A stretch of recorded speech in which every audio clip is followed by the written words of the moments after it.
నమస్తే, welcome to our channel. నేను పద్మని. ప్రస్తుతంతో పాటు ప్రముఖ ఆధ్యాత్మికవేత్త, వాస్తు జ్యోతిష పండితులు, లలిత ఉపాసకులు బ్రహ్మశ్రీ నానాజీ పట్నాయక్ గారు మనతో పాటు ఉన్నారు. మాట్లాడతాం సార్. నమస్తే సార్. శ్రీమాత్రే నమః. మరి వృశ్చిక రాశి వారికి శని వక్రగతి ఎలా ఉండబోతోంది? 138 రోజుల పాటు వాళ్ళు తీసుకోవాల్సినటువంటి జాగ్రత్తలు ఏంటి సార్? వృశ్చికం వారికి కనుక చూసుకుంటే పంచమంలో ఉండే శని వక్రించి 4 వైపు వస్తున్నాడు. సో దీనివల్ల ఏమిటంటే విదేశాల్లో ఇప్పుడు ఎందుకంటే 4వ స్థానంలో రాహు ఉన్నాడు కాబట్టి విదేశాలలో ఏదైతే అక్కడ సెటిల్ అవ్వాలి, గ్రీన్ కార్డ్ హోల్డర్స్ అవ్వాలి, అక్కడ చదువుకోవాలి, అక్కడ ఒక స్థిరమైనటువంటి నివాసం ఏర్పరచుకోవాలి అని ప్రయత్నం చేసేటువంటి వారికి ఇది ఒక శుభ సమయంగా చెప్పుకోవచ్చు. అలాగే షేర్ మార్కెట్ విషయంలో వృశ్చికం వారికి సహజంగానే స్కార్పియో లగ్నం వారు మీరు గమనిస్తే కనుక 90% ఆఫ్ వాళ్ళ మైండ్ సెట్ ఎక్కువ షేర్ మార్కెట్లో సంపాదించాలని ఉంటుంది. ఎందుకంటే న్యాచురల్ అయితే లగ్నం అంటే ఆకస్మికంగా ఏదో కావాలి వీళ్ళకి. అండ్ కాంపిటీషన్ లక్షణాలు ఎక్కువగా ఉంటాయి, ఎక్కువ కష్టపడగలుగుతారు, కూడా సీక్రెట్గా ఉండగలుగుతారు, గుప్తంగా ఉండగలుగుతారు, గుమ్మనంగా ఉండగలుగుతారు. వీళ్ళకి ఏంటంటే 2, 5, 8, 11 కాంబినేషన్ అంటే గురువు బుధుడు. ఇది ఇలా ఉన్నప్పుడు కర్మకారక ప్లానెట్ వెళ్ళి ఎప్పుడైతే షేర్ మార్కెట్ స్థానంలోకి వెళ్ళి కూర్చుందో, అక్కడ వక్రించిందో, ఇంకేదో చేయాలి, ఇంకా డిఫరెంట్గా ఏదో చేద్దామని ఆలోచనిస్తుంటుంది. వక్రించిన పంచమం కదా, అందుకని కొంచెం నన్ను అడిగితే అసలు ఆగస్ట్ ఎండింగ్ వరకు షేర్ మార్కెట్ జోలికి వెళ్ళొద్దని చెప్తాను వీరికి. ఎందుకంటే నీచంలో 11లో నీచడ్డ శుక్రుడు, ఆయన 7th and 12th లాడు కాబట్టి ఏంటి, 1 షేర్ మార్కెట్ జోలికి వెళ్ళకూడదు, 2 వివాహ సంబంధించిన నిర్ణయాలు ఆగస్ట్ ఎండింగ్ వరకు తీసుకోకూడదు, ఇన్వెస్ట్మెంట్స్ ఏవి చేయకూడదు అనేటువంటి చాలా స్పష్టంగా చూపిస్తుంది. మరి విదేశాల్లో అక్కడ స్థిర నివాసం అంటున్నారు కాబట్టి దట్ ఈస్ డిఫరెంట్ కేస్. అది మీకు ప్రాపర్టీ అనే చేతిలో ఉంది, మీరు డబ్బులు కట్టిన ప్రాపర్టీ అమ్మితే మళ్ళీ మీకు డబ్బులు వస్తాయి. కానీ షేర్ మార్కెట్, ఈ ప్యాకెట్లో బెట్టింగ్స్ వీటిలో డబ్బులు వెనక్కి ఇక్కడ వస్తాయి, మనకి పోతే పోయినట్టే కదా. కాబట్టి ఈ విషయంలో జాగ్రత్తగా ఉండాలి. పర్టికులర్గా వివాహ నిర్ణయాలు కూడా నన్ను అడిగితే కొద్దిగా ఈ సప్తమ స్థానము అంటే ఈ సప్తమము 12వ అధిపతి నీచబడుతున్నాడు కాబట్టి ఈ విషయంలో జాగ్రత్తగా ఉండాలి. కొన్నాళ్ళ తర్వాత డెసిషన్ తీసుకుంటే ఆగస్టు తర్వాత డెసిషన్స్ తీసుకోవడం చాలా మంచిది చెప్పాలంటే వీరికి. ఎందుకంటే డెసిషన్ స్థానంలో ఉండే గ్రహం వక్రించింది కదా, పంచమం ఈజ్ ఆలోచన కదా, రాంగ్ డెసిషన్స్ అవుతాయి. చూసుకొని అంటే వీళ్ళొక్క నిర్ణయమే కాకుండా వీళ్ళ జీవిత భాగస్వామి, ఇంట్లో వాళ్ళు పెద్దవాళ్ళని అడిగి డెసిషన్ తీసుకోవడం మంచిది వక్రించినందుకు. అదేవిధంగా సంతానాన్ని కూడా విదేశాలకు పంపించడానికి అనుకూలంగా ఉంటుంది చెప్పాలంటే చదువులకి. అది ఆరోగ్యం అంటే కొంచెం వీళ్ళకి స్కిన్ రిలేటెడ్ ఇష్యూస్ ఒకటి వస్తుంటాయండి, అది కొద్దిగా చూసుకోవాలి. స్కిన్ ఇష్యూస్ ఎందుకంటే ఈ లగ్న షష్టమాధిపతి కుజుడు వెళ్ళి బుధరాశుల్లో వెళ్ళి కూర్చుంటున్నాడు. 1 and 6th lord, 6th house is disease కదా. అట్లాగే వీళ్ళకి పూర్వజన్మ కర్మకారక కూడా బుధుడు అవుతాడు. బుధరాశుల్లో శుక్రుడు ఉంటున్నాడు. సో ఎప్పుడైతే ఒక స్థానంలో శుక్రుడు నీచబడి ఇంకో స్థానంలో కూర్చుంటున్నాడో స్కిన్ మీద పడుతుంది ఎఫెక్ట్. అది suppose skin rashes, skin issues, nerve related issues, నరాలు లాగడం, వెన్నుముక్క ప్రదేశంలో కొంచెం ఇట్లాంటివి కొంచెం వస్తూ ఉంటాయి, చూసుకోవాలి. మరి సాఫీగా వెళ్ళాలి 138 రోజులు అనుకుంటే కనుక శనికి సంబంధించి ఎటువంటి పరిహారాలు చేసుకోవాలో ఇప్పుడు తెలుసుకుందాం. మరి రిజల్ట్స్ ఎలా ఇవ్వబోతున్నాడు అనేది మీరు చెప్పేశారు సార్. మరి పరిహారాలు ఖచ్చితంగా చేసుకోవాలంటే శని అంటేనే భయం కదా, సో ఎటువంటి పరిహారాలు ఆయన ఇంపాక్ట్ నుంచి మేము బయటపడడానికి ఉపయోగపడతాయి సార్? తప్పకుండా అమ్మ. ఫస్ట్ ఆఫ్ ఆల్ ఏంటంటే పరిహారము అనేటువంటిది ఏంటంటే ఎప్పుడు కూడా శనికి సంబంధించినటువంటిది నువ్వులు దానంగా ఇవ్వడం. ఓకే, అదేవిధంగా కాస్త ఓల్డ్ ఏజ్ హోమ్స్ లేదా పెద్దవాళ్ళు ఉంటే వాళ్ళకి సేవ చేయడము, నూనెని ఆలయాల్లో దీపారాధన కనివ్వడం చేస్తూ ఉండాలి. అయితే ఇది శని మనకిప్పుడు గోచారంలో వక్రిస్తున్నాడు, కానీ వాళ్ళ పర్సనల్ చార్ట్స్లో కూడా ఒక గ్రహం వక్రించినందుకు భృగునందనాడి అనేటువంటి దాంట్లో ఒక విషయం చెప్పారు. అది పెండింగ్ కర్మ అంటాం దాన్ని మనం. అంటే ఏ గ్రహం వక్రించినా అది పెండింగ్ కర్మ. శనే వక్రించాడు అనుకోండి, వీళ్ళు పాస్ట్ లైఫ్లో చేయాల్సిన వర్క్ చేయలేదు, అది వర్క్ చేయడానికి వచ్చారు ఒకటి. రెండవది వీళ్ళు ఉన్న ప్రదేశం నుంచి మారితే వీళ్ళ కెరీర్ బాగుంటుందని కూడా అర్థం.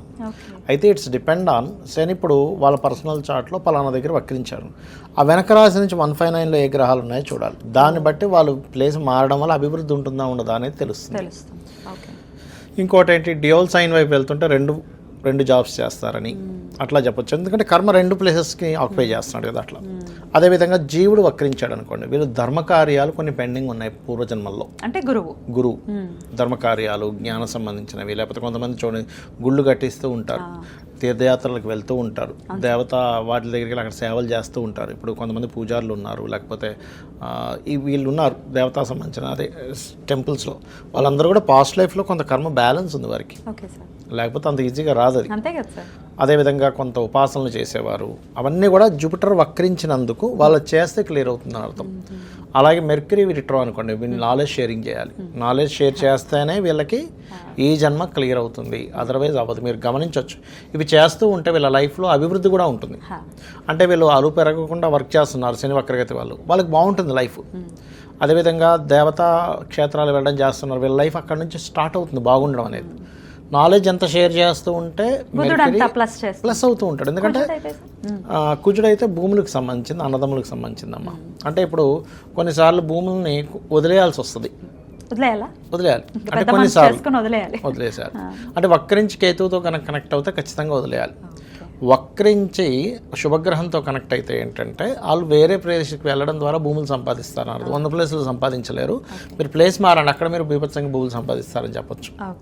అలా అలాగే శుక్రుడు అనుకోండి, వీళ్ళకి జనరల్గా ఏమవుతుంది అంటే ఎవరికైనా శుక్రుడు వక్రించాడు అంటే వివాహం విషయంలో సంబంధాలు చూసేటప్పుడు దగ్గర దాకా వచ్చి మిస్ అవ్వడం ఖచ్చితంగా జరుగుతుంది. అందులో పర్టికులర్గా 7th హౌస్లో కనుక శుక్రుడు వక్రిస్తే ఇంకా ఖచ్చితంగా జరుగుతుంది.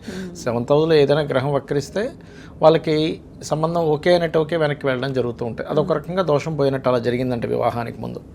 అలాగే వీళ్ళకి లగ్జరీ ఫైనాన్స్ సంపాదన లగ్జరీ అంతా కూడా వేరే ప్రదేశానికి వెళ్ళడం వల్ల బాగుంటుందని కూడా చెప్పొచ్చు. అయితే ఇక్కడ ఏంటంటే అది స్త్రీ జాతకం అనుకోండి, ఇంకా ఖచ్చితంగా స్త్రీమూర్తికి మార్పు వల్ల బాగుంటుందని చెప్పాలి. కాకపోతే ఇక్కడ ఏంటంటే ఎప్పుడైనా ఏదైనా గ్రహం వక్రించినప్పుడు, ఉదాహరణకి ఇప్పుడు వృషభంలో ఉండి శని వక్రించాడు, అప్పుడు నీచం వైపు వెళ్తుంది. అదే వృశ్చికంలో ఉండి వక్రించాడు, ఉచ్చం వైపు వెళ్తుంది.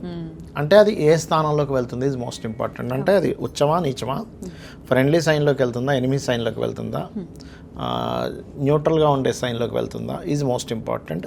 రెండో విషయం ఏంటంటే అది వక్రించినప్పుడు అక్కడి నుంచి 159, అంటే ఉదాహరణకి మిథునంలో ఉండగా వక్రించింది, అప్పుడు అది వృషభం వైపు వస్తూ ఉంటుంది. వృషభము, కన్య, మన మకరము, కన్య, ఈ 3 రాసుల్లో ఏ ప్లానెట్స్ ఉన్నాయనే దాని మీద ఆధారపడి ఉంటుంది దాని రిజల్ట్ అనేది. చాలా పెద్ద క్యాలిక్యులేషన్, చాలా క్యాలిక్యులేషన్. కానీ మీకు దానివల్ల రిజల్ట్ ఖచ్చితంగా మీరు అది పాటించడం వల్ల మీకు రిజల్ట్ వస్తుందమ్మా.